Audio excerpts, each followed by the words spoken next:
Caríssimos colegas, muito boa noite. O Presidente do Conselho Distrital de Lisboa, Dr. Vasco Marques Correia, teve uma reunião no Ministério da Administração Interna, eventualmente terá ficado retido por algum motivo e, portanto, eu tomarei a liberdade de lhe fazer a vez. As pessoas que se encontram à minha esquerda e à minha direita são subejamente conhecidas, dispensam apresentações. O Sr. Governador do Banco de Portugal, o Sr. Juiz Conselheiro, ex-Procurador-Geral da República, e o nosso Presidente do Conselho de Ontologia, Dr. Rui Santos,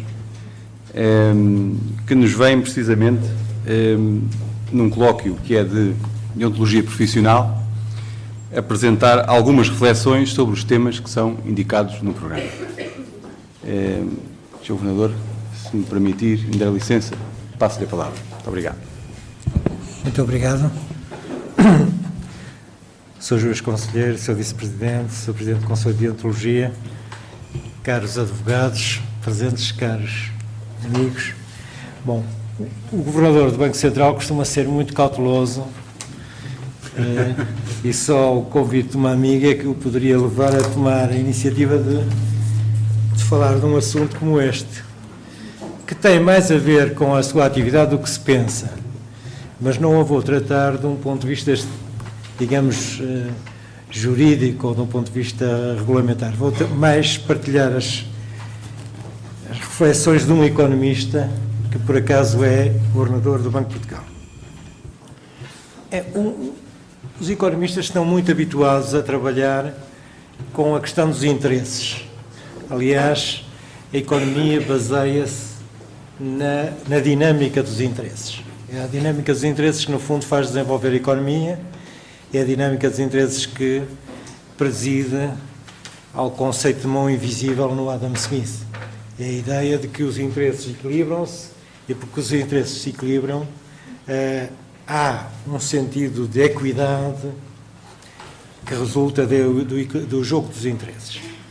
E às vezes isso é levado ao ponto tal que se perde de vista que o equilíbrio dos interesses não produz necessariamente o interesse geral.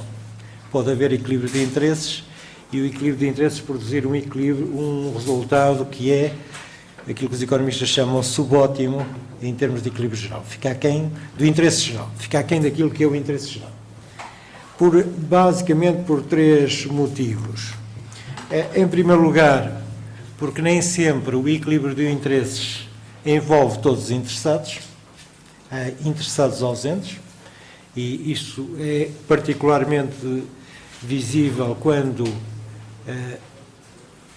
alguns dos interessados se põem de acordo na ausência de terceiros, ou contra terceiros. Na teoria económica isso é típico nas questões de cartelização e de concorrência. Portanto, os interesses estão equilibrados num pequeno grupo, mas o grupo tem um interesse que não representa todos os que manifestamente têm interesse na questão. Portanto, há aqui uma limitação de inclusão e, por isso, uma das áreas que é muito importante em termos de regulação é a área da concorrência. A área da concorrência e toda a disciplina relacionada com a concorrência, quer do lado da economia, quer do lado do direito, tem a ver fundamentalmente com a proteção dos interesses não representados. Ou porque são interesses difusos, o interesse geral difuso, ou porque são interesses que não têm poder económico para se confrontar com aqueles que estão concertados. E, no final, o que é que resulta daí? Resulta que o facto de não incluir todos os interesses, há um resultado que fica aquém daquilo que seria desejável em termos de salvaguarda do interesse geral. E a salvaguarda do interesse geral aqui implica uma questão que é, mas o que é isso do interesse geral? Não há interesse geral sem eu diria assim, um referencial quase que doutrinário, porque o interesse geral é definido em função do referencial doutrinário. O que leva a dizermos que o interesse geral resulta, no caso, por exemplo, da concorrência, resulta da obtenção do produto da mesma qualidade ao menor preço. E, portanto, é aí que joga a concorrência. Portanto, quando as pessoas estão a pagar pelo mesmo produto um preço superior, ou estão a pagar, ou a comprar um produto de qualidade inferior por um preço inadequado, por conluio dos interessados, há aqui manifestamente uma questão de prejuízo para o interesse geral. E portanto é um problema de inclusão. Não estão incluídos outros concorrentes que são vítimas da cartelização, e não está incluído o comprador, o cliente, o consumidor, depende dos casos, que vai pagar o preço, e parte-se do princípio que o interesse geral vai para além desses, porque basicamente o que acontece é que a sociedade começa a funcionar num registro que está abaixo daquilo que seria desejável em termos de eficiência.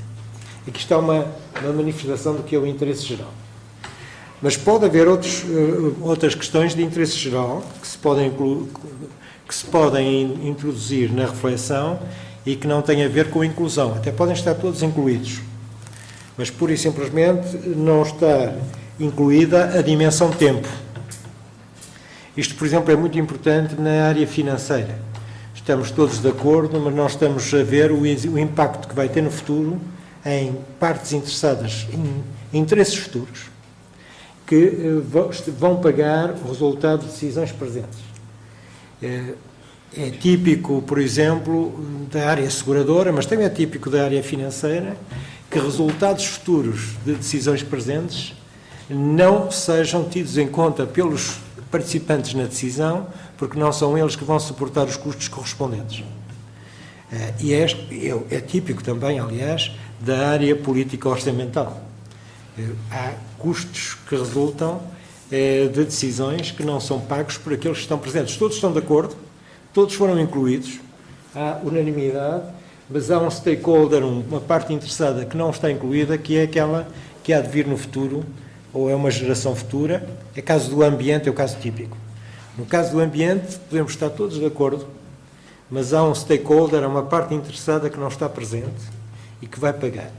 E aí surgiu, por exemplo, na área do ambiente, surgiu uma noção de interesse geral que já não tem a ver com a salvaguarda dos interesses dos que estão presentes, mas salvaguarda dos interesses que ainda não estão presentes, provavelmente ainda não nasceram, mas que temos que salvaguardar no presente. O que significa que a dimensão inclusão já não é uma dimensão inclusão feita na contemporaneidade sincrónica, já é uma dimensão inclusão no sentido diacrónico. Estamos a chamar para o presente quem não está em condições de manifestar o seu interesse e, portanto, de se proteger. Há uma outra dimensão que é importante, que é a dimensão poder relativo. Pode acontecer que todos estejam presentes, pode acontecer que todos estejam, isto é típico, por exemplo, na área do direito económico, todos estejam em condições de manifestar o seu interesse, mas as regras de decisão, a forma de formação da decisão pode levar a sobrepor-se a uma das partes, e aí põe-se uma questão de equilíbrio de interesse geral. Põe-se por uma questão de interesse geral, no sentido de proteção da parte mais fraca, põe-se uma questão de interesse geral, sobretudo se a proteção da parte mais fraca tiver consequências para toda a sociedade. Vamos imaginar proteção de interesses minoritários, sociedades cotadas e desenvolvimento do mercado de capitais. O não acautelar devidamente os interesses minoritários pode resultar, pura e simplesmente, num desinteresse pelo mercado de capitais, que a prazo determina um prejuízo para o desenvolvimento económico, ou seja, um prejuízo para o interesse geral. Portanto, a noção de interesse geral tem muito dependente do que se pretende obter com um dado processo económico, com um dado processo social, e aquilo que se entende que é virtuoso e aquilo que se entende que não é virtuoso ou que é subótimo. Portanto, a primeira questão é que o interesse geral é datado, é função de um contexto social, e, basicamente, o que acontece é que se aceita que, em determinadas situações, esse interesse geral, ou por falta de inclusão, ou por no plano sincrónico, ou seja, não estão todas as partes presentes, ou por falta de inclusão no plano diacrónico, porque há partes que não se podem manifestar, ou por desequilíbrio de poderes, leva a que esse resultado que é desejado em termos sociais não se manifesta. O que leva a uma outra conclusão curiosa, que é o interesse geral sendo datado, é aquilo que os historiadores chamam tem uma historicidade. O interesse geral manifestado no século XIX não é o interesse geral do século XX e não será o interesse geral do próximo século. Porque vamos ter uma outra visão do que é aceitável ou não aceitável, do que é desejável ou não desejável, o que significa que nesta matéria é natural, no meu entender como economista, é natural que haja uma evolução, digamos, de percepção pública que condiciona a produção legislativa e que condiciona a legitimidade dos entendimentos particulares em torno de assuntos de interesse geral. Esta cartelização, por exemplo, é um caso típico. A cartelização, durante o século XIX, não era um problema. A cartelização só começa a ser um problema quando, em pleno século XX, se começa a sentir a questão. As questões do ambiente não eram um problema. As questões do ambiente só começaram a ser um problema quando a sociedade manifestou sensibilidade para isso. As questões das gerações futuras, nomeadamente em matéria financeira, também não eram um problema, até determinado momento, em um dado momento manifestam-se. Portanto, o que significa basicamente que a eventual necessidade de sobrepor o interesse geral ao equilíbrio dos interesses particulares é sempre uma questão em aberto e é sempre uma questão que se vai manifestando à medida que o próprio devir social se concretiza. Esta é uma primeira reflexão que eu gostaria de partilhar convosco e que me leva a dizer que nunca esgotamos a agenda do interesse geral e nunca a agenda do interesse geral tem a mesma formatação. Há assuntos que vão recebendo uma focagem adicional e outros que vão caindo pela própria dinâmica dos interesses e pela dinâmica social. A segunda questão que é importante mencionar é o seguinte: quer os interesses particulares, quer os interesses gerais não se manifestam isolados ou não se manifestam de forma isolada, manifestam-se sobre uma base que é uma base ética de uma sociedade. Nós, por exemplo, esquecemos que quando o Adam Smith dizia eu se quero pão posso confiar no interesse próprio do padeiro porque ele vai me fornecer pão, ele estava a dizer que o padeiro não lhe ia fornecer pão, digamos, falsificado ou pão, digamos, que não corresponde àquilo que esperava, porque havia princípios de ética que o levavam a separar o bem do mal, e a separação do bem do mal é uma coisa que preside permanentemente na atividade económica, em qualquer atividade social. O que significa que o primeiro princípio de regulação que existe numa sociedade, no meu entender, e isso tem muita importância, por exemplo, do ponto de vista do desenvolvimento económico da atividade económica, é o conjunto de regras e valores que sustenta a própria atividade e o relacionamento social. Eu diria que cada um de nós tem o seu próprio mecanismo de autorregulação.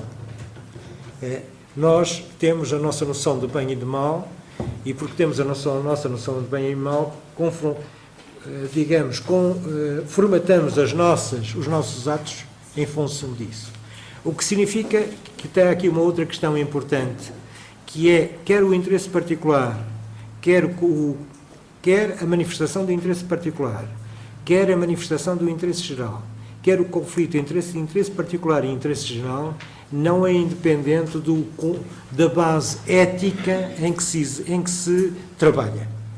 Uma base ética mais deletéria tem necessariamente de ser exige muito mais regulamentação, tanto no plano do interesse geral como no plano das relações entre as pessoas. Um contrato numa base de valores frouxa tem que ser muito bem escrito e ainda assim não sei se será aplicado. Um contrato numa base ética muito forte leva ao célebre contrato de aperto de mão. O contrato de aperto de mão, que era um contrato de outros tempos, que já não se pratica, era um contrato que assentava numa base muito sólida, do ponto de vista ético, e num controle social muito sólido, que é outra questão que é importante.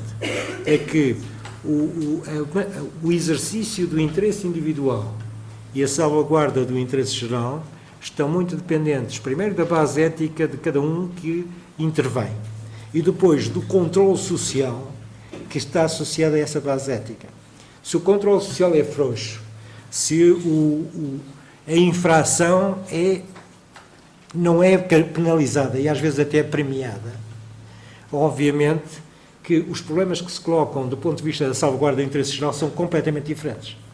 Se estão num país nórdico e falando de ambiente e colocam algo na rua, têm uma censura pública.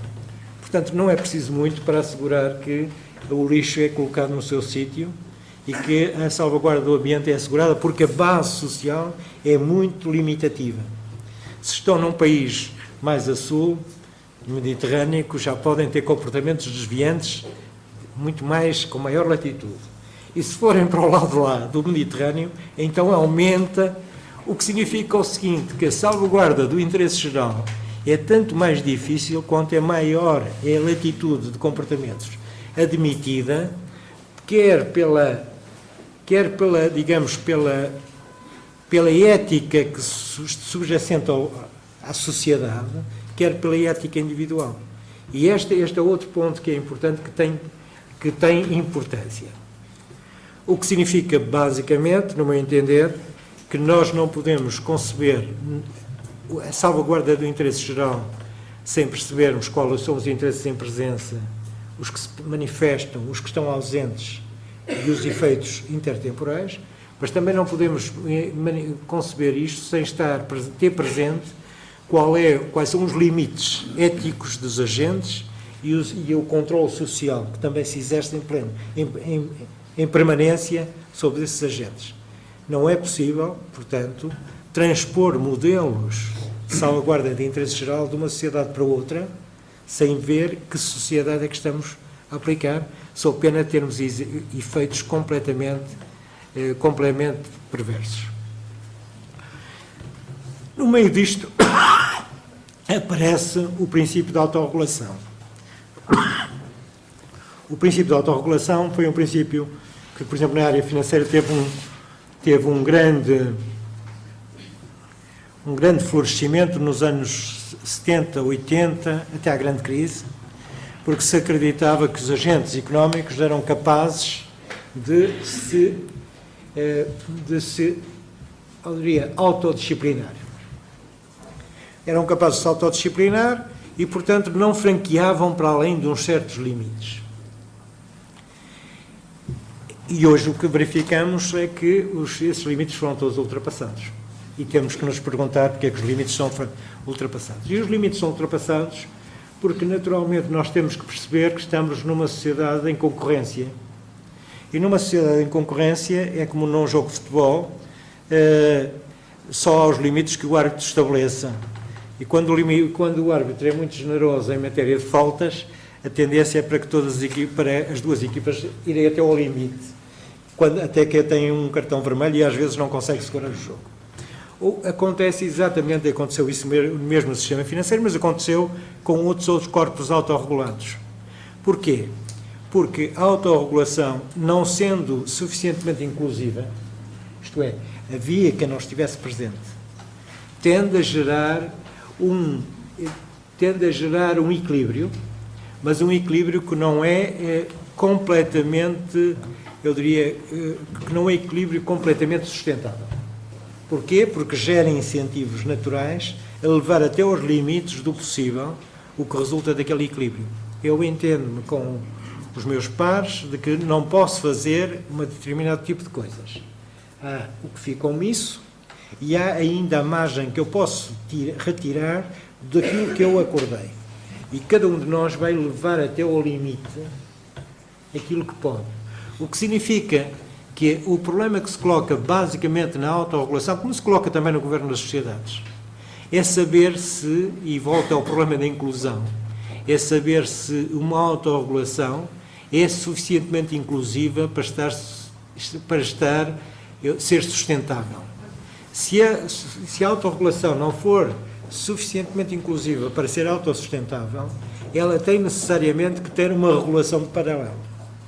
Porque ela não pode produzir o interesse geral, porque não incorpora, por definição, todos os elementos que correspondem ao interesse geral. Ou não integra a dimensão tempo, ou não integra a dimensão parceiros, ou não integra a dimensão equilíbrio de poderes.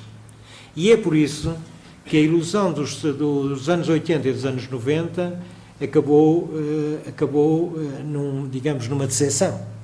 E os ingleses, por exemplo, que praticaram a autorregulação e que eu confrontei-me com eles muito nas negociações europeias, sempre contra a legislação comunitária, contra a ideia de que estávamos a sobrecarregar a legislação, no momento em que a crise surge, são eles os primeiros a avançar com um corpo legislativo muito forte.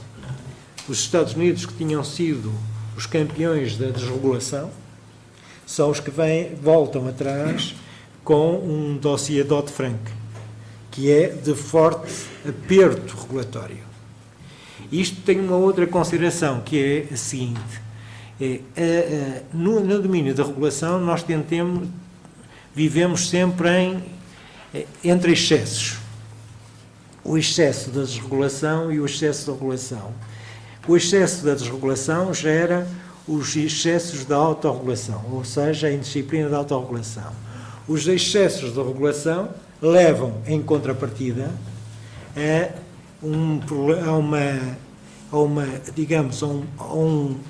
uma rigidez tal que, em determinado momento, é preciso descomprimir.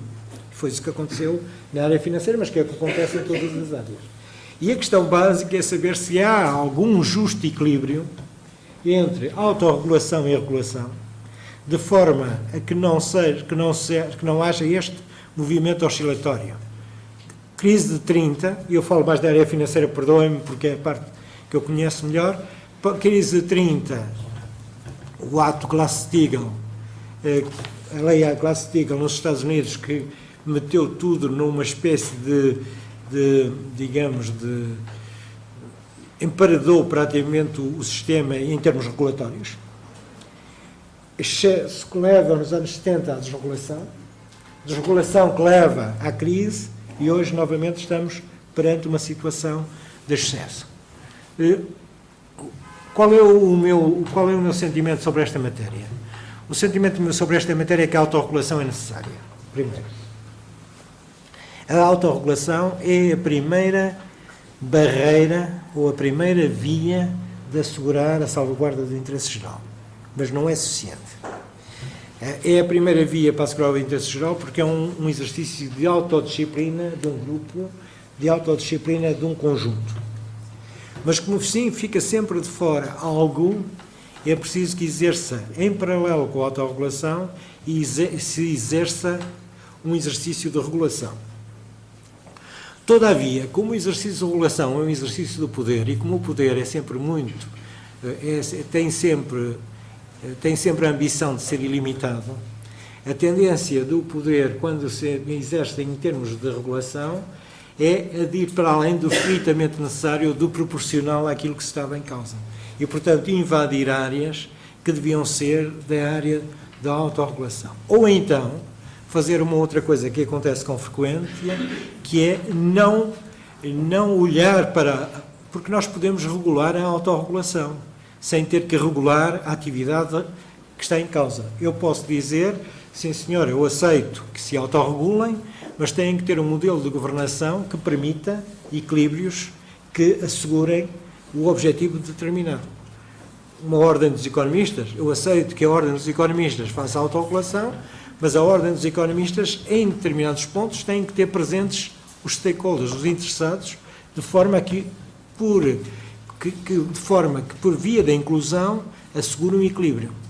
Não desconheço, no entanto, que a ordem dos economistas é uma corporação e, como corporação, também segrega os seus próprios interesses, e esses interesses podem estar em choque com o interesse geral. Então, para essa parte em que o interesse que segrega está em contradição com o interesse geral, eu tenho que ter poderes regulatórios.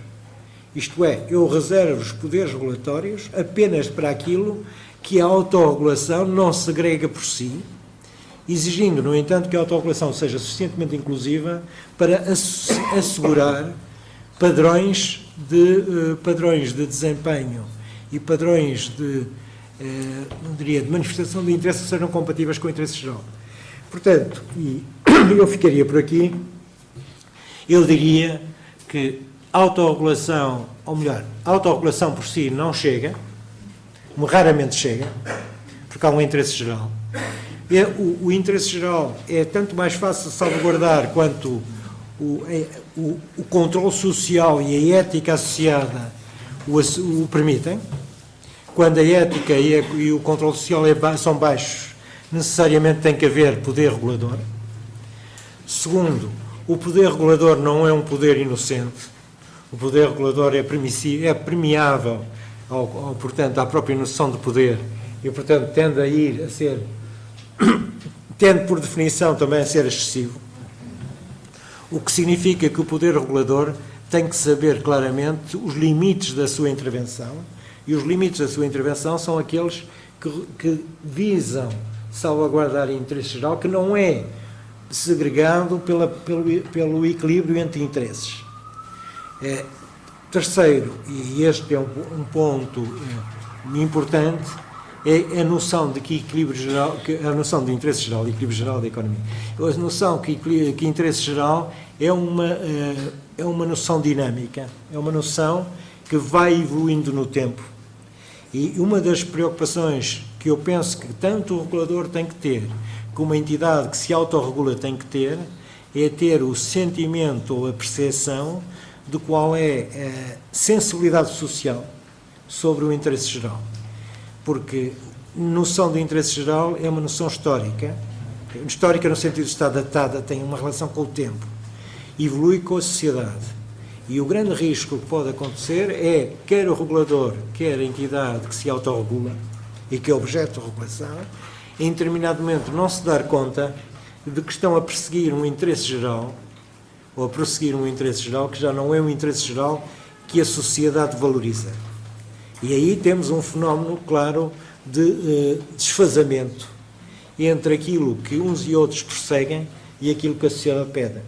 Esta é uma questão importantíssima, no meu entender, e que nós tendemos sempre a fixar, a reagir com atraso. Nós reagimos com atraso porque pensamos que o modelo, que o paradigma se mantém, do ponto de vista da sua aceitação social, se mantém legitimado. E, por vezes, o paradigma, do ponto de vista da sua legitimada aceitação social, não se mantém legitimado. Portanto, e agora, respondendo como regulador, eu diria, o que é que uma sociedade espera num sistema financeiro, porque é isso que me cabe a mim. Eu, que regulador, o que é que tenho que fornecer para o sistema financeiro, em termos de serviço público, em termos de estabilidade, em termos de equidade, o que é que me pede? Segundo, o que é que o sistema em si segrega, naturalmente, se for bem organizado e bem governado, onde é que eu tenho que intervir, se quiser salvaguardar o interesse geral, e onde é que eu me tenho que conter, sob pena de estar a conduzir a um custo excessivo, porque essa é uma das coisas que nós nos esquecemos, é que a regulação e a autorregulação têm custos. Tem custos, não só custos financeiros, mas tem custos em termos de liberdade de transação, para atualizar um termo. Há transações que ficam limitadas e há transações que são impulsionadas. Não tenho dúvidas nenhumas que a desregulação financeira dos anos 80 e 90 teve benefícios e teve custos. A regulação que nós vamos agora introduzir tem custos, mas tem também benefícios. O benefício é a estabilidade financeira. O custo é a redução da capacidade de inovar, a redução da capacidade de responder a necessidades, a redução da capacidade para trabalhar no limite, na margem. Isso tem custos, é inerente. E há de aparecer daqui a uns anos alguém a dizer, nos anos 70 e 80 o problema resolvia-se de forma muito mais fácil. Esta é uma dimensão que temos de ter presentes. Não há regulação sem custos, não há autorregulação sem custos. quando estamos a fazer uma coisa e outra, temos que perguntar: será que a sociedade percebe e está disposta a pagar o custo associado a este exercício de regulação e calculação? Eu ficaria por aqui, mas isto é a perspectiva de um economista sobre um problema que é eminentemente jurídico.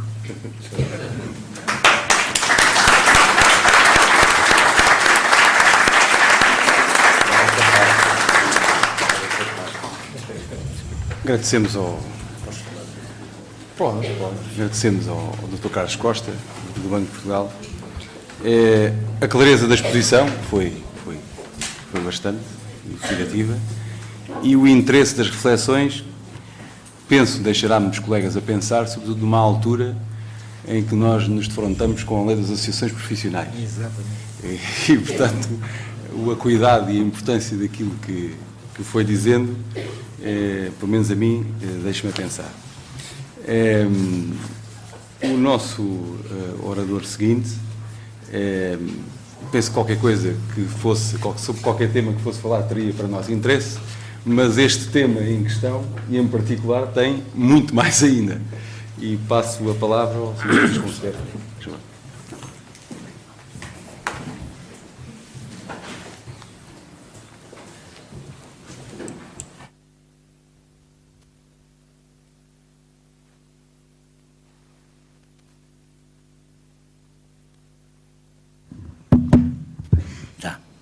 Eu gosto mais de falar de improviso, mas como isto é um tema um bocado sensível e a nossa autorregulação não tem sido eficaz, é mais cauteloso escrever para ler. Aliás, há menos trabalho a ler o que escreve do que propriamente falar.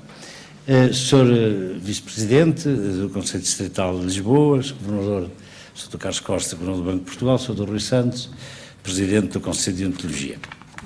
Tenho que começar por dizer que é para mim um gosto e uma honra ter aceito o convite que me foi feito para falar perante uma tão esclarecida assistência. E quando eu digo isto, não é meramente formal, porque quem me conhece sabe que eu sempre tive uma grande consideração pela advocacia portuguesa e pelos seus legítimos representantes. Toda a gente que me conhece vos poderá garantir isso. Posto isto, vou então preferir ler. A administração da Justiça é um serviço público que o Estado de Direito Democrático deve prestar ao cidadão. O sujeito de direito é o cidadão e não os intervenientes no processo judiciário. Este princípio fundamental nem sempre é respeitado e às vezes nem sequer é compreendido. Continua a haver quem defenda a visão da justiça como um poder superior conferido a alguns que a administram. E por isso, muitas vezes, os intervenientes no processo judiciário consideram-se o centro da justiça. Estes intervenientes são, é certo, titulares de direitos com os respectivos deveres, mas não se podem esquecer que os poderes, entre aspas, que lhes são atribuídos, não são no seu interesse, uma vez que a sua atividade existe ao serviço do cidadão e é em nome dele que a justiça é administrada. A independência e a autonomia, que são e devem continuar a ser atribuídas nos termos da Constituição e da lei aos magistrados judiciais, aos magistrados do Ministério Público e aos advogados, são concedidas no interesse e para a defesa dos cidadãos e não como regalias corporativas. O desvio destes princípios básicos tem contribuído para a falta de credibilidade da justiça, o que hoje ocorre não só em Portugal, mas também em Portugal, pode afirmar-se um dos grandes problemas com que se debatem as sociedades contemporâneas. Repetidamente tenho afirmado que não há inocentes num deficiente funcionamento da justiça. Não há inocentes nas demoras processuais, nos atrasos, na violação do segredo de justiça, na excessiva mediatização da justiça, na deficiente feitura das leis. É quase uma tradição em Portugal atribuir a outrem responsabilidades que também são nossas, o que deve dizer-se a nada conduz. Todos e cada um, de modo individualizado e na rigorosa medida das suas responsabilidades, têm de atuar por forma a melhorar o sistema. Desde o legislador, que sem rigor inflaciona a regulamentação, aqui devia haver mais autorregulamentação, menos regulamentação, está tudo tão regulamentado que nós não sabemos já por onde começar às vezes, até ao cidadão portanto, digo eu, desde o legislador até ao cidadão, que recorre aos tribunais tantas vezes sem fundamento, ou ao político que pretende resolver problemas políticos através de processos judiciais, passando pelos juízes, pelos procuradores, pelos advogados, pelos solicitadores, pelos oficiais de justiça, todos eles devem agir de forma articulada para a obtenção de um mesmo objetivo, que é uma melhor justiça. No que respeita às relações entre advogados e magistrados, e não uma estrutura judicial, como por lápis consta aí do programa, tenho aqui uma senhora procuradora, pensei que me vi livre de procuradores, mas ainda não. No que respeita às relações entre advogados e magistrados, tema central desta sintética exposição, importa desde logo salientar que essas profissões, ou modos de vida, como eu prefiro chamar-lhes, são complementares na realização de uma justiça que se quer transparente, clara, aos serviços do cidadão e em que este cidadão acredite. Como resulta dos respectivos estatutos e da legislação aplicável, a defesa da legalidade democrática, o rigoroso acatamento da Constituição e das leis, a defesa dos direitos fundamentais do cidadão são as diretrizes primeiras das funções que cada um deve desempenhar. Daí deve resultar a obrigação de uma articulação tão perfeita quanto possível entre magistrados judiciais, magistrados do Ministério Público e advogados. Articulação que não pode ser só teórica e abstrata, baseada porventura em grandes princípios tantas vezes esquecidos. O direito existe para resolver os problemas do cotidiano, sendo por isso preciso teorizar a prática. Acontecimentos, por vezes aparentemente pequenos, com pouco significado, têm dado origem a grandes problemas. Urge respeitar as pequenas grandes coisas do cotidiano dos magistrados, do cotidiano dos advogados e do cidadão. Assim, o cidadão deve ser sempre tratado com urbanidade. O cidadão não deve estar horas nos corredores à espera de ser atendido em qualquer departamento ou sala de audiências. Não deve ter que se deslocar ao tribunal meia dúzia de vezes, quer para o julgamento, quer para a diligência para que foi convocado. As decisões finais ou não finais devem fazer o respectivo enquadramento jurídico, não devendo conter, como tantas vezes infelizmente acontece, não devendo conter expressões ou juízos ofensivos que ultrapassem a apreciação jurídica. Os requerimentos devem respeitar a ética jurídica.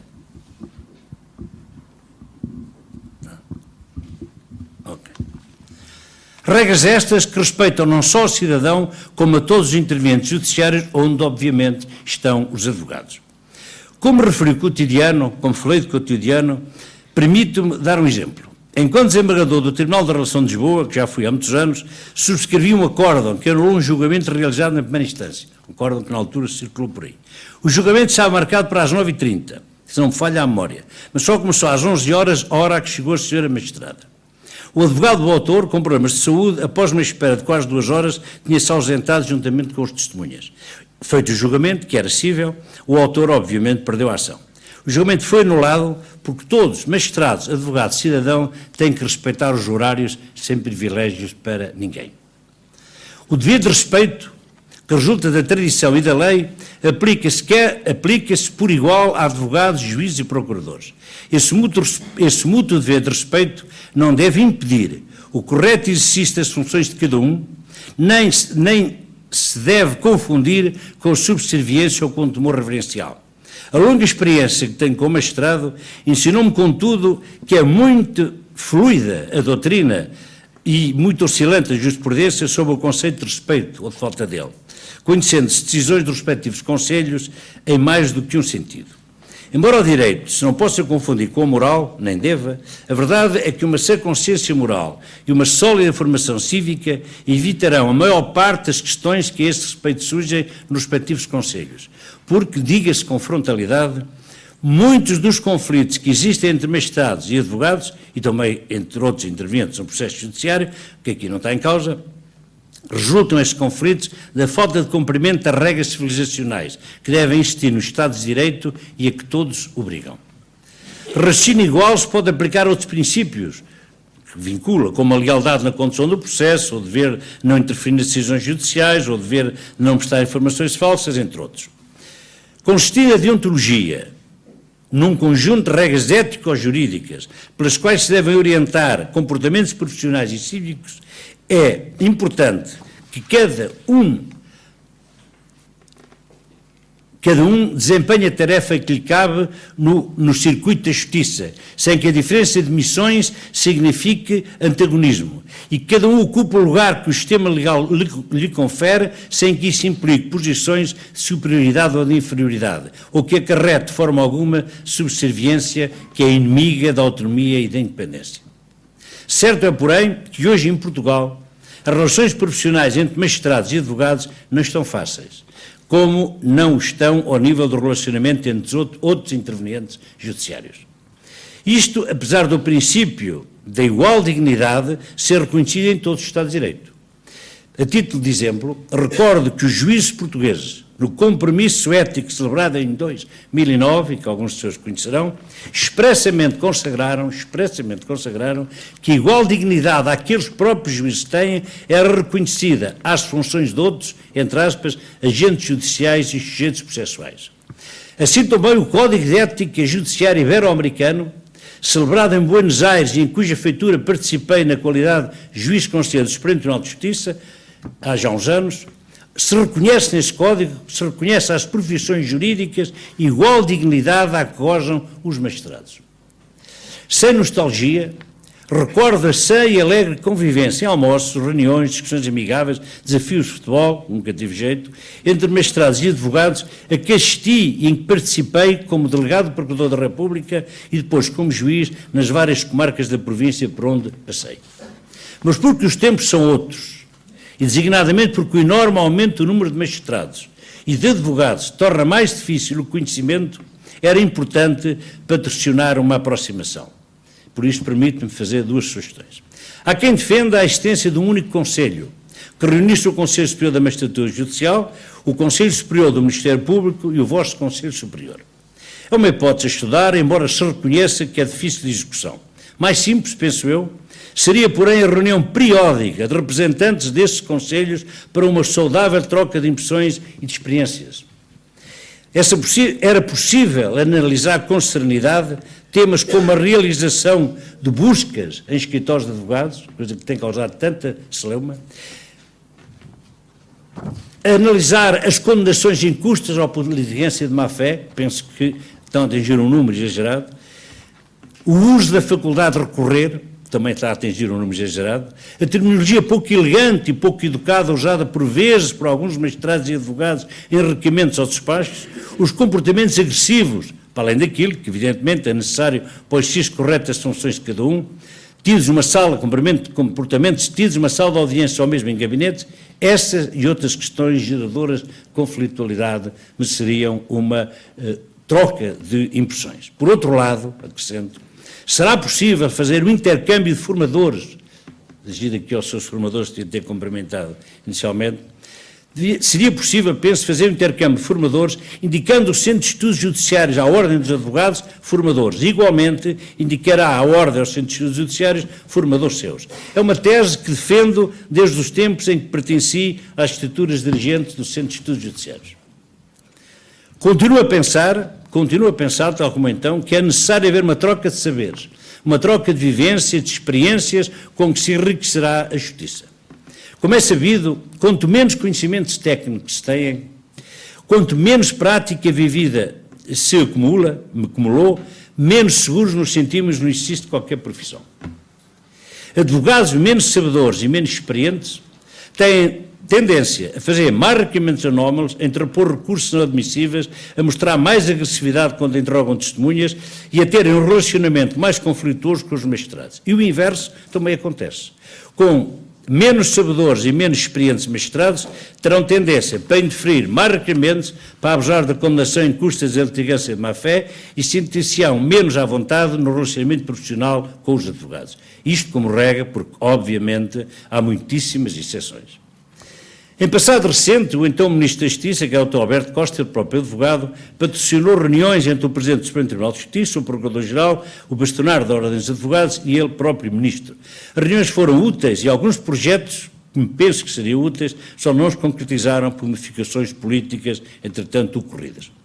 A ausência de diálogo, que, repito, se poderia fazer entre membros dos Conselhos ou outros representantes que a Ordem ou os Conselhos escolhessem, aliada à massificação profissional e uma comunicação sensacionalista têm dificultado o relacionamento entre advogados e magistrados. Acresce, e não se ofendam com a verdade, que os conselhos, quando se trata de diferentes profissionais entre intervenientes judiciários, atuam por vezes de forma corporativa, o que em nada ajuda ao relacionamento correto, ou seja, um relacionamento feito de respeito mútuo, de cooperação, colaboração e articulação, em que, respeitando sempre o outro, se exerce a função com independência e autonomia na procura da justiça, não só a justiça como conceito abstrato, mas também como uma solução do caso concreto. É importante que exista aquilo que no terceiro Congresso dos Advogados Portugueses, 2 ilustres advogados aqui presentes, pelo menos 2, aqui presentes é agora uma questão, no terceiro Congresso dos Advogados Portugueses, 2 ilustres advogados chamaram de paz jurídica, que era necessário a paz jurídica. E isso é tanto mais importante, quanto é certo que se vive uma época de acentuada e grave crise. E é em épocas como esta que é essencial uma rigorosa observância dos princípios constitucionalmente definidos e um rigoroso respeito pelos mesmos. A história mostra-nos que é nas épocas de crise que há uma maior tentação, uma maior apetência do poder político para a violação de direitos fundamentais do cidadão. Advogados e magistrados devem cooperar numa necessária vigilância democrática, fazendo respeitar os princípios básicos do Estado de Direito Democrático. Sobre a paz jurídica, permito-me à parte. Nunca tive, que me lembre, qualquer conflito minimamente relevante com qualquer advogado. Aliás, é por isso que entrei aqui tranquilo e sereno, senão eram muitos advogados. Antes de terminar, permito-me citar Alberto Camus, que influenciou a minha geração e que li enquanto frequentava a universidade. Escreveu, e passo a citar: a justiça é simultaneamente uma ideia e uma chama de alma. Sirvamo-nos do que ela possui de humano e não a transformemos numa terrível paixão abstrata que mutilou tantos homens. Pensamento esse que me tem acompanhado na longa carreira de magistrado e que espero também vos lembre na vossa vida profissional. Senhores advogados estagiários, porque era para vocês que eu falei, termino fazendo votos porque São Ivo vos proteja nas agruras dos exames e vos ilumine nos tortuosos caminhos da deontologia. Muito obrigado.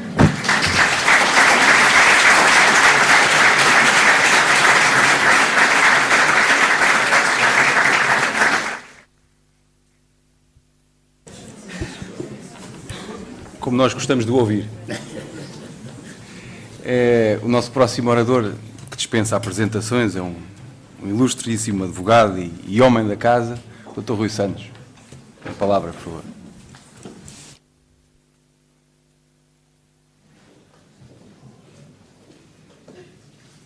Embora esta...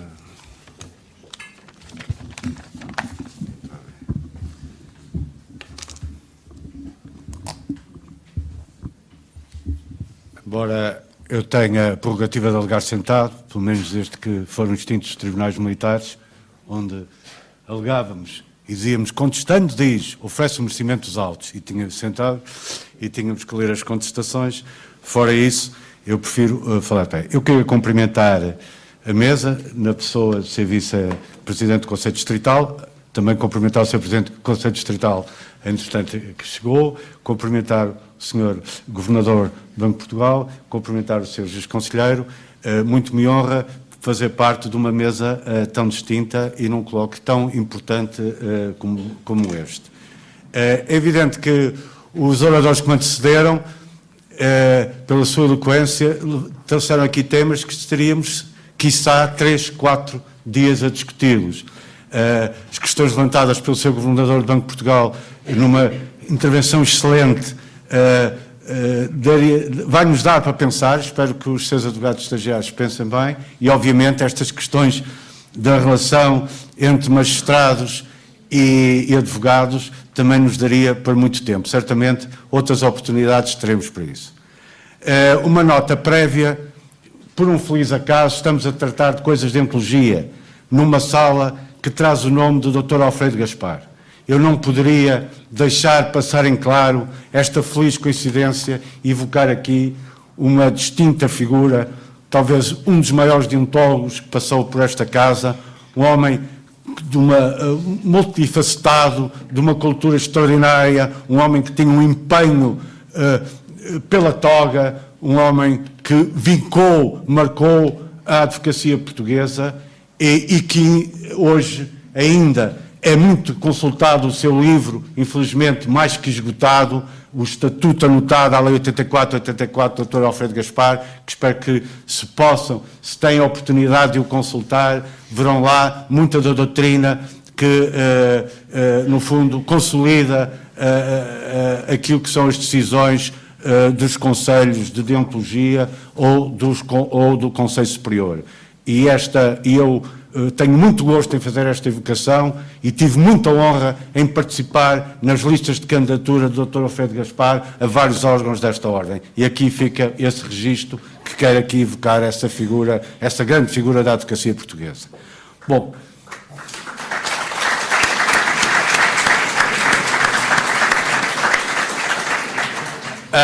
eu trago um improviso muito bem preparado, presumo. Trago aqui algumas questões práticas, segundo também me foi pedido pelo Tulino Portel, trazer para aqui algumas questões que nos afligem no quadro daquilo que está ali, sanção ou prevenção. Eu acentuo a prevenção. E, portanto, parece-me importante e relevante trazer aqui algumas questões, nomeadamente aos senhores e às senhoras advogadas estagiários, algumas questões que podem ser perfeitamente evitáveis e que, se nós interiorizarmos, certamente na nossa vida profissional não as iremos cometer. São questões, é evidente que aqui eu não posso estar aqui no tempo aqui a debater e a percorrer os 206 artigos que o Estatuto tem, mais a legislação complementar, mas queria ter levantar aqui 4 ou 5 questões que me parecem muito relevantes quanto ao enquadramento substantivo do nosso Estatuto. E também aflorar outra situação, que é o normativo adjetivo do procedimento disciplinar e a sua tramitação, que me parece de uma crucial importância, e não é só para os seus advogados estagiários, é também para todos os advogados. Mas eu antes de focar aqui algumas questões, eu não posso deixar também aqui de referir esta situação que nos foi aqui, algumas sugestões que foram aqui levantadas pelo Sr. Juiz Conselheiro Pinto Monteiro e que só podem ter o nosso aplauso. Esta questão do intercâmbio entre órgãos disciplinares dos magistrados, os Conselhos Superiores da Magistratura, Conselho Superior do Ministério Público, Conselho Superior dos Magistrados Tribunais Administrativos e Fiscais e os próprios Conselhos de Deontologia e o Conselho Superior, por causa também das questões de hierarquia, parecia-me muito importante e muito fecundo. Acho que com isso, quem ganhava eram os cidadãos. Quem ganhava, no fundo, eram os cidadãos. Com esse intercâmbio, quem ganhava eram os cidadãos. Bom, quanto às questões práticas, questões concretas sobre a deontologia, obviamente que a primeira que nos deve pautar é o nosso problema o nosso relacionamento com os nossos clientes, que é uma questão essencial. Como é óbvio, e já o próprio CCBE, Conselho das Ordens dos Advogados Europeus, o Código Deontológico do mesmo, reporta que só pode existir confiança, que, como pressuposto dessa confiança, é necessário que o cliente veja no advogado um homem probo, portanto, um homem honesto, um homem digno, e isso é uma questão essencial. E é uma questão essencial porque a confiança, o relacionamento que o cliente tem que ter connosco não pode ficar à margem dessa confiança. A confiança é crucial para que a advocacia possa desempenhar a função social que lhe está cometida por lei e com dignidade e por tutela constitucional, nomeadamente no artigo 208 da Constituição, quando protege o patrocínio forense, dá determinadas imunidades para o exercício do patrocínio forense, porque o considera parte integrante da administração da justiça. E isto é uma questão essencial que tem que estar sempre presente, porque isso implica grande responsabilidade, grande sentido ético de quem enverga uma toga. E, portanto, esta questão, porque quando nós estamos no exercício do patrocínio forense, nós estamos no exercício que tem dignidade constitucional. E como tal, é bom que sejamos merecedores de envergar as nossas togas. Este era um primeiro registro que vos queria referir, porquanto a confiança tem implicações óbvias. E a primeira, várias, não é? E uma das primeiras implicações práticas, e que tem respaldo no artigo 93 do nosso Estatuto, é que nunca, prezados advogados estagiários, assumam o patrocínio quando não têm disponibilidade para tal, ou quando não têm o conhecimento para tal. Nós não podemos, e hoje em dia cada vez mais, nós não podemos tocar todos os instrumentos. E, portanto, não podemos assumir patrocínios em matérias sobre a qual não temos competência, ou não estamos habilitados para o patrocinar. Isso é uma questão essencial, porque todos estes problemas que eu vos vou aqui tocar têm reflexo depois lá em cima. Lá em cima é o terceiro andar, é o Conselho de Deontologia. Tem, de vez em quando, reflexo. E é por isso que eu vos trago estas questões importantes. E não esquecer nunca que o mandato forense tem deveres específicos imputados ao mandatário, que extravasam as regras gerais, os deveres gerais do mandato civil. Portanto, a peculiaridade desta situação, por uma razão muito simples, é que, na verdade, nós somos, há exceções a este princípio que vou, nós somos o intermediário entre o cidadão e a administração da justiça. Somos os advogados. É evidente que há algumas exceções, nomeadamente nos termos do Estatuto dos Seus Magistrados do Ministério Público, no foro laboral, no foro de menores, tem, de facto, no foro de menores, que não no foro criminal, porque no foro criminal não estamos no processo de partes e essa é outra situação. Mas no foro de menores e de família e também nas questões dos tribunais de trabalho, exercem, no rigor, em alguns casos, exercem o patrocínio. Portanto, mas, essencialmente, é o advogado. Ora, se o advogado é o elo de ligação do cidadão com a administração da justiça, tem que ser, obviamente, digno dele. E aí está um dos pressupostos da confiança e desta disposição do artigo 93. Eu avançaria, colocaria outra questão que, com demasiada frequência, é suscitada ao Conselho, às vezes até com pedidos de pareceres, que é o problema do conflito de interesses, que é um problema grave, que é uma situação grave. Está bem referido no nosso Estatuto, nomeadamente, isso toda a gente parece que sabe, não devemos, portanto, assumir o patrocínio quando os advogados tenham intervindo de qualquer forma, em ligações conexas, ou tenham assumido o mandato em ações conexas com a parte contrária, ou tenham intervindo de qualquer forma nessas situações, porque aí gera-se um claro conflito de interesses. Um claro conflito de interesses que pode pôr, que ainda por cima pode levantar questões do foro até criminal, a eventualidade do crime de prevaricação, por exemplo, pode ser um dos casos que pode suscitar esse problema do conflito de interesses, além de me parecer, de facto, uma questão de pouco digno,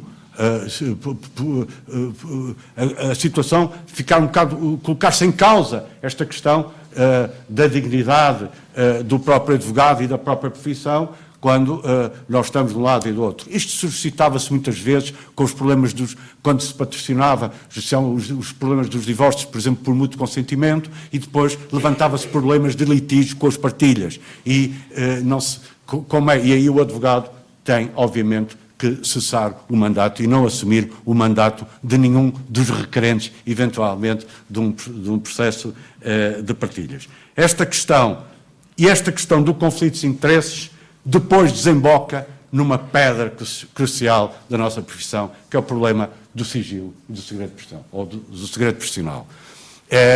o segredo profissional, que é também um elemento essencial, pedra essencial da nossa atividade, e que temos a obrigação e o dever de o defender intransigentemente, custe o que custar, intransigentemente, a questão do sigilo profissional. Porque sem sigilo profissional não há confiança. Sem confiança não pode haver uma advocacia livre. É uma questão essencial, a questão relacionada com o sigilo profissional. É evidente, senhores doutores, que o sigilo profissional, que não é, na minha modestíssima opinião, o sigilo profissional não é uma prerrogativa dos advogados, não é um privilégio dos advogados, é um direito dos cidadãos que nos procuram. É uma questão crucial, é um direito dos cidadãos que nos procuram. E nós, contra tudo e contra todos, devemos manter esse sigilo profissional, que, como sabem, pode ser levantado, já agora, muitos senhores, infelizmente muitos senhores advogados, às vezes não sabem estas questões, pode ser levantado, e eu falo porque sei o que é que aparece depois lá em cima, pode ser levantado com fundamento, mediante um pedido ao senhor Presidente, aos Presidentes, ao órgão Presidente, Conselhos distritais, que aferirão do levantamento. Há situações que, naturalmente, para a defesa própria, para questões essenciais, é possível o levantamento desse sigilo. Mas é uma questão de exceção. É evidente que isto depois tem problemas, senhor Juiz do Conselho, tem problemas muito complicados, quando, portanto, esta situação de sigilo profissional, como sabem, está prevista no artigo 135, número 4, do Código de Processo Penal e também no artigo 519 do Código de Processo Civil, e pode ter situações muito complicadas, nomeadamente que, como é óbvio, como sabem, as decisões ou os pareceres da Ordem relativamente a esta situação de sigilo não são vinculativos para os senhores magistrados, portanto, que estão a apreciar essa questão. E, portanto, isso às vezes pode suscitar um conflito entre o advogado que se mantém firme a dizer que não responde a essa questão porque está coberta por sigilo profissional, mas o juiz, como é óbvio, é que tem o poder de decidir sobre a postura ou não do advogado. Mas eu fico-me por aqui, porque isto levantaria umas questões muito interessantes à volta desta questão, mas não queria deixar de registar esta situação. Outra situação que com frequência aparece é o problema da violação do dever de confidencialidade na troca de correspondência entre advogados. Aos senhoras e senhores doutores, eu pertenci ao primeiro Conselho de Antologia, do Sr. Dr. João Pedro Pereira Rosa, depois perdi as eleições no segundo, mas por causa do método do Conselho de Antologia tive muito gosto em estar com a Sra. Doutora Vera Adão e Silva, terceiro mandato, fiz umas fériasitas e depois convenceram-me e houve uns maldosos que me elegeram para Presidente do Conselho de Antologia. E posso-vos dizer, desta minha experiência, que com muita tristeza noto um aumento de conflitualidade entre advogados, muitas vezes decorrentes de se anexarem peças processuais, que aliás documentos e conferências estão sujeitas a confidencialidade e a sigilo profissional e que nem sequer podem fazer prova, como sabem, não é? Mas terem muito cuidado com essa junção de documentos. E se é necessária essa junção, então que requeiram com fundamento o levantamento desse sigilo também aos seus presidentes dos conselhos distritais. Mas cuidado, prezados e prezados colegas, é que o artigo 84, número 4 do Estatuto tem essa exceção, mas quando a correspondência está expressamente dita que é sob confidencialidade, nos termos do artigo 108, essa correspondência nunca pode ser levada aos autos, em que seja qual for o tipo de processo. Portanto, este tipo de correspondência de advogados é também fonte de conflitos entre advogados. Gostaria depois de tecer algumas considerações que às vezes escapa a muitos colegas, que é o cumprimento do artigo 91, que é um cumprimento que tem a ver com o dever de urbanidade e cordialidade e de lealdade para com os senhores magistrados, só magistrados e advogados e estagiários, só, não é com os nossos colegas de licenciatura notários ou conservadores, mas que é o problema de sempre que promovemos alguma situação, seja um processo disciplinar, seja uma participação crime, seja uma demanda civil, seja uma demanda do foro laboral, seja contra magistrados ou contra colegas, advogados, nós temos que comunicar previamente essa situação, obviamente com exceção dos procedimentos urgentes, como é natural. Temos que comunicar essa situação. Dos procedimentos urgentes devemos fazê-los depois, mas temos que comunicar. E tantas vezes que este artigo 91 é esquecido. É terrivelmente esquecido. E é muito terrivelmente esquecido, nomeadamente também, muitas vezes, naquilo que odiernamente se chama os processos de massas. Processos de massas, em que, às vezes, colegas não têm o cuidado de verificar se de facto, e tem lá às vezes as profissões, se de facto quem está a ser demandar, se é advogado ou se é magistrado. E esta questão do artigo 91 é importante não só quando se inicia um procedimento, como quando se contesta qualquer ação em que, naturalmente, os seus advogados e os seus magistrados são titulares da relação processual controvertida em causa, ou titulares do direito ou das situações de conflitualidade em sede de processos disciplinares. Isto é muito importante. Na verdade, se querem a minha opinião, tinha muitas dúvidas até à nova revisão, se quando se contestava, se tínhamos que também comunicar essa situação. Mas o novo estatuto veio clarificar, dizendo que sempre se tinha que fazer essa comunicação. O que me parece correto nos termos do dever de lealdade.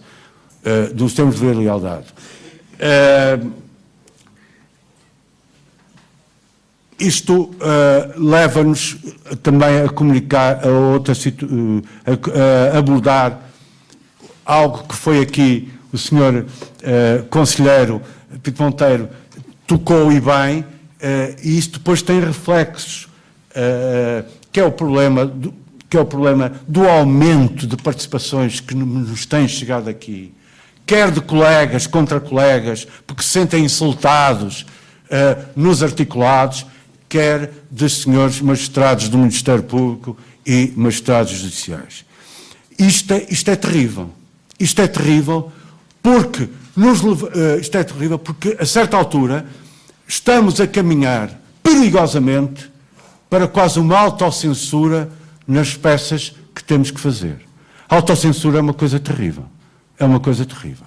E isto decorre... Porquê é que isto aparece?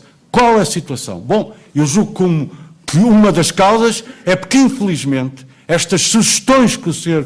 Conselheiro Pinto Monteiro aqui referiu, sobre intercâmbio, etc., não foram efetivamente levadas à prática. Com exceção, de facto, daquelas reuniões que foram aqui promovidas pelo nosso colega e antigo ministro Alberto Costa. Não foram efetivamente levadas à prática. E nota-se que hoje está-se... O senhor juiz é alvo de um incidente de suspeição, participa imediatamente para a ordem. E depois aí teremos que ver, porque quando se levanta um incidente de suspeição, deve-se levantar um incidente de suspeição com fundamento, mas com fundamento quase 99%, como é óbvio.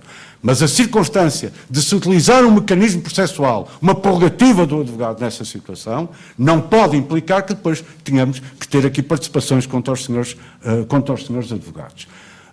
Por vezes, como o senhor juiz conselheiro aqui referiu, e muito bem, há um excesso de linguagem.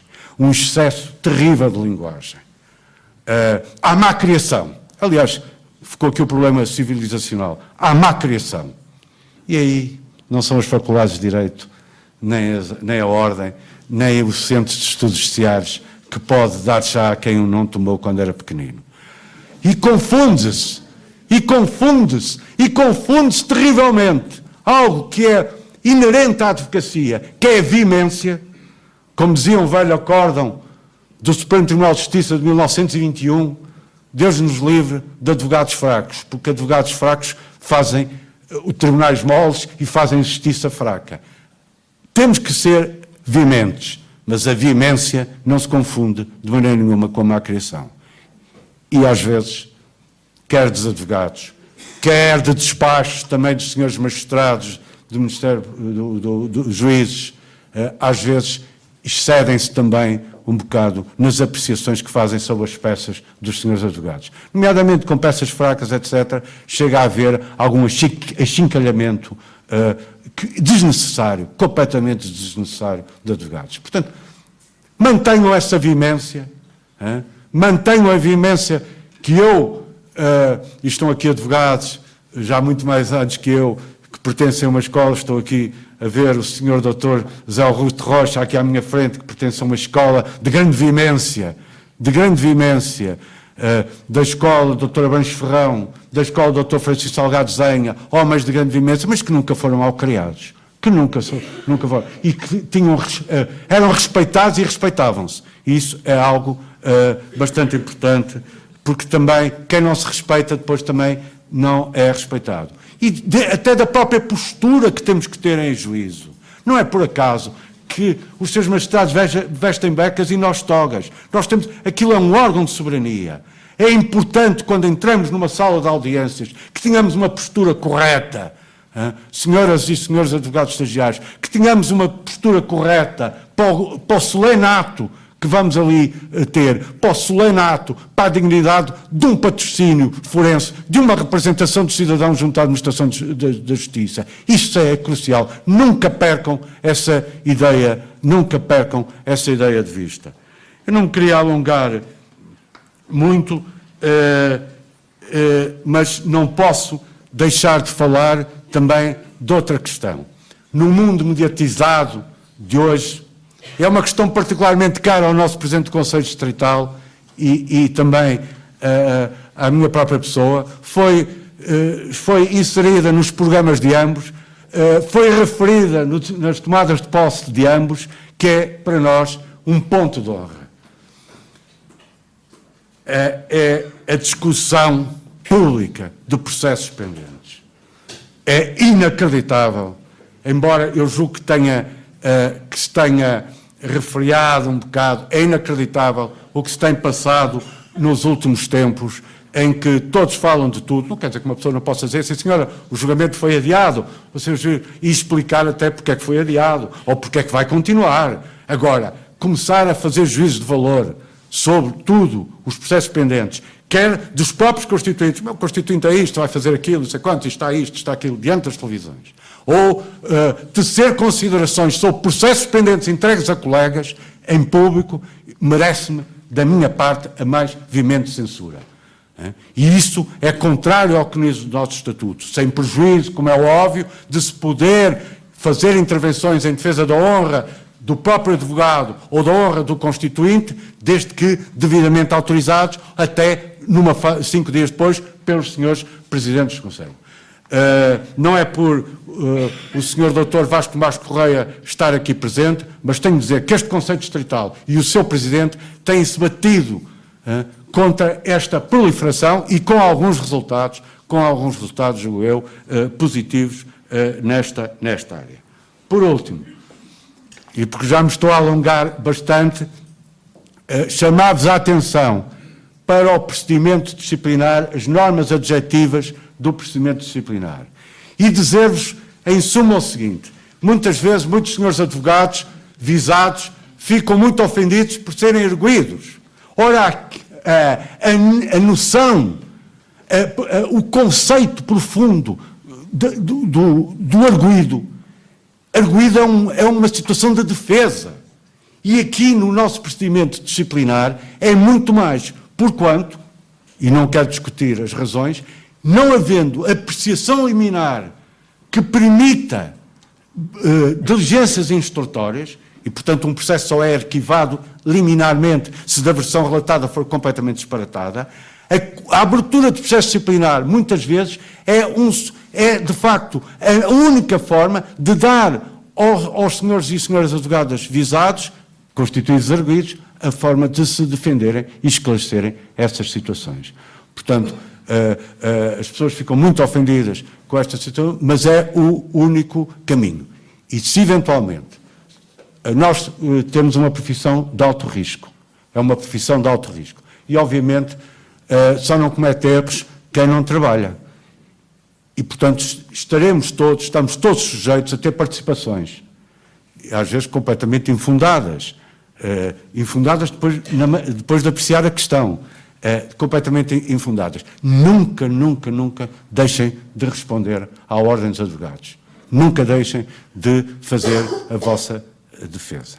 Bom, e são estas pequenas considerações que eu vos trazia com uma brevíssima nota final.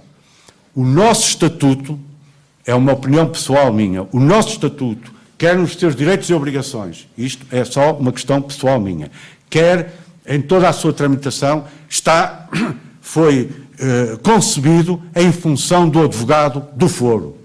Foi concebido em função do mandato forense puro e duro, ao stricto sensu, como se poderia dizer. Eu julgo que os tempos que correm hoje, e que de certo modo foi uma questão que foi aflorada na intervenção do Sr. Governador aqui, os tempos que correm implicam mudança, e há uma mudança de um paradigma da advocacia. Há uma advocacia que nunca vai ao foro. Há uma advocacia, de facto, que tem outro tipo de atividade.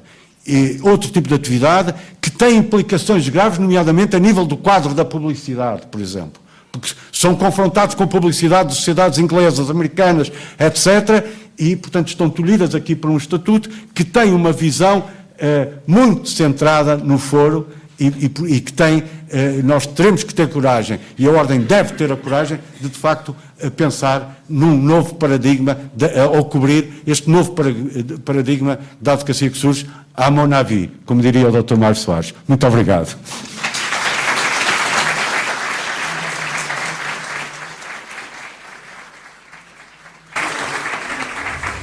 Obrigado, Presidente, pela tua habitual sabedoria, eloquência e o entusiasmo que sempre colocas nas tuas comunicações. Não vamos terminar sem dar a palavra ao Presidente do Conselho Distrital de Lisboa, o Dr. Vasco Marques Correia, em defesa da honra, eventualmente, querendo, e para encerramento dos trabalhos. Muito boa tarde a todos. Os meus cumprimentos à mesa, os meus cumprimentos a esta generosa assistência, que de facto fez o favor de aqui se deslocar, e julgo que, pelo menos, falo por mim, sai daqui seguramente com muito proveito, mas gostava de vos dar uma explicação. Para quem me conhece, sabe que eu, no respeito ao cumprimento dos horários, sou muito rigoroso e, portanto, quando eu chego atrasado, é como se me dessem verdadeiras facadas. Sucede, porém, que hoje houve uma boa razão para chegar atrasado. E a boa razão foi que o Sr. Ministro da Administração Interna entendeu por bem chamar-me ao Ministério para me dar, a mim, enfim, enquanto representante também de todos vós, um conjunto de explicações que são muito importantes para a advocacia portuguesa. Como sabem, no dia da manifestação do dia 14 de novembro, houve um conjunto de circunstâncias que foram transmitidas em direto, ao vivo e a cores, durante muitas horas, aliás, pelas televisões portuguesas. Nós vimos muitas coisas que, de facto, não deviam ter acontecido num Estado de Direito Democrático, mas há um conjunto de outras coisas que se passaram depois e que têm que ver diretamente com as garantias do exercício da nossa profissão, que, de facto, não podiam ter ocorrido e que venho lá com a convicção de que não se vão voltar a repetir. Designadamente, houve, durante algumas horas, e relativamente a alguns dos arguidos, uma impossibilidade de contactarem os seus advogados. Eu, concretamente, e mais 3 advogados, fomos impedidos, por volta das 3 da manhã, de entrar numa esquadra de polícia, concretamente a do Calvário, e, portanto, tudo isto vai ser objeto de investigação e foi-me garantido que este tipo de coisas não se vão voltar a suceder. E, portanto, peço-vos de novo, melhoradamente, desculpas pelo meu atraso, mas, de facto, enfim, estava em audiência e era absolutamente impossível chegar aqui mais cedo. Uma palavra muito sentida, também para os membros do nosso painel de hoje, para o Sr. Dr. Fernando Pinto Monteiro, Sr. Juiz Conselheiro, que nos dá, mais uma vez, o grato gosto de vir partilhar da sua extensa e intensa experiência do mundo do judiciário, não só da magistratura judicial, mas também na Procuradoria-Geral da República, onde desempenhou um mandato particularmente difícil e que, portanto, merece também, de todos nós, um muito significativo reconhecimento. Como sabem, o Conselho Distrital de Lisboa tem uma visão integrativa, cooperativa das relações do Judiciário, e entendemos que cada vez que temos a oportunidade de ter entre nós senhores juízes, senhores magistrados do Ministério Público, pessoas que até em determinada altura da sua carreira profissional acabaram até por passar ao mais alto nível por essas funções, realmente entendemos que é um bem imenso e temos muito a aprender consigo. De novo, os meus renovados agradecimentos. Uma palavra também para o Sr. Governador do Banco de Portugal, que, entre outros predicados, tem também uma extensa carreira no mundo da banca e que trouxe-nos aqui uma visão que é muito importante, que tem de ver, de facto, com a supervisão bancária. Aproveitava, aliás, também para lhe fazer um agradecimento público pela circunstância do Banco de Portugal, generosamente, há pouco tempo, ter feito um acordo com o Conselho Distrital de Lisboa para a cedência, a título, aliás, gratuito, do seu excelente auditório. E, portanto, algumas vezes, algum destes tipos de eventos vai ter lugar aqui bem próximo, de novo, por uma generosidade do Banco de Portugal, que eu quero penhoradamente agradecer na pessoa do Sr. Governador. Finalmente, uma palavra para o Rui Santos, nosso amigo, que está em casa e, portanto, não são devidos agradecimentos por vir à sua própria casa. Esta é, de facto, a sua própria casa, mas são devidos agradecimentos por uma outra coisa, que é, de facto, o de querer, também para proveito de todos nós, divulgar aquelas regras tão básicas da deontologia profissional, mas que são muito importantes que sejam observadas. Fica já feito o convite, que também não era preciso, porque eu sei que tu estás sempre disponível para isso, e eu acho que devemos fazer mais palestras sobre estes temas, porque, entre outras coisas, alertam os colegas para, às vezes, pequeninos pormenores que fazem toda a diferença e que, no limite, acabam até por, a prazo, de tirar algum trabalho de cima. E, portanto, até por isso, acho que vais dar por bem emprego o teu tempo. Finalmente, porque estamos ainda na parte das referências pessoais, uma referência pessoal à Sra. Doutora Elim Portela, que, em nome do Conselho Distrital de Lisboa, fez o favor de veicular os convites para esta qualificadíssima, este qualificadíssimo painel que veio aqui, de facto, partilhar connosco as suas experiências sobre estas matérias. Duas notas apenas sobre temas deontológicos que me foram recordados pelo nosso Presidente Rui Santos. A questão do sigilo profissional e a necessidade de fazer uma defesa intransigente do mesmo. Por razões que têm a ver com a atual circunstância, pelas dificuldades imensas que a advocacia, infelizmente, também está a passar, o Conselho Distrital de Lisboa foi recentemente, numa mesma semana, confrontado com duas situações que obrigaram a uma tomada enérgica de medidas no próprio dia, mais na própria hora. E eu partilho isto convosco porque muitas vezes nós estamos do outro lado e, portanto, quando estamos do outro lado, também temos que ter a noção do que é que podemos e não podemos fazer. Concretamente, uma colega inscrita no Conselho Distrital de Lisboa, não em Lisboa Centro, mas enfim, aqui numa periferia, está numa situação de insolvência. Bom, e foi confrontada com este pedido do Sr. Administrador da Insolvência. Faça favor de passar para cá as chaves do seu escritório, porque vai haver uma venda judiciária e, portanto, eu preciso mostrar aquilo aos interessados. Bom, onde é que está o sigilo profissional? Onde é que está o nosso dever fiduciário de guardar a documentação que nos está confiada? Evidentemente que o Conselho teve que intervir, e interveio efetivamente, e portanto arranjou-se uma outra forma de, porque é evidente que o Administrador da Insolvência também tem deveres legais a cumprir, uma outra forma de, com um outro acompanhamento, ser feita a visita às instalações, mas que não passou, posso-vos garantir, pela entrega das chaves do referido escritório.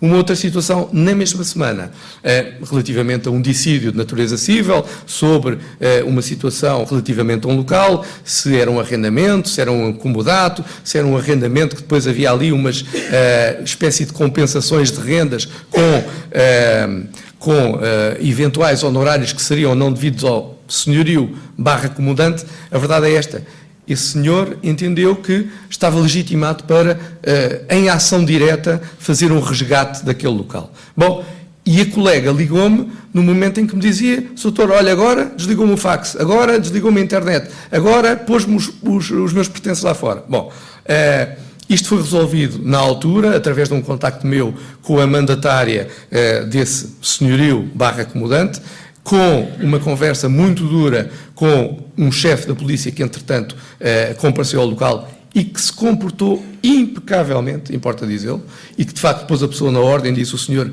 não mexe num papel que seja mais deste escritório, o senhor não faz mais nada e pega em tudo o que pôs lá fora e vai pôr exatamente no mesmo sítio. E, portanto, mas isto para vos dizer que a defesa do sigilo profissional, por vezes, obriga-nos a tomar, de facto, um conjunto de atitudes que têm que ser na hora e feitas com grande vigor e com grande determinação.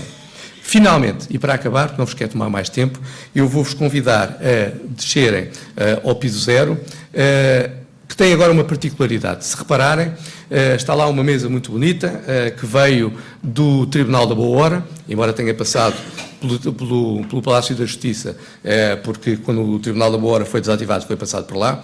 Há um conjunto de móveis que nós estamos a renovar, que estamos a recuperar e que vêm para ali também, e há lá um candeeiro muito bonito que também já está recuperado, e nós vamos reconstituir ali aquilo que era, com peças originais recuperadas, o que era a Sala dos Advogados da Boa Hora. Temos também já lá a placa, como terão a ocasião de ver, e quando tivermos esse trabalho concluído, e vai ser muito em breve, nós fazemos questão de fazer ali uma grande homenagem, em sentido de homenagem, a todos os advogados, às centenas ou milhares de advogados que ao longo de décadas advogaram na Boa Hora, e em particular, Dr. José Augusto Rocha, vou precisar da sua colaboração para que se faça uma sentida e merecida homenagem aos advogados que ali advogaram em tribunal plenário, correndo os riscos que foram conhecidos na época.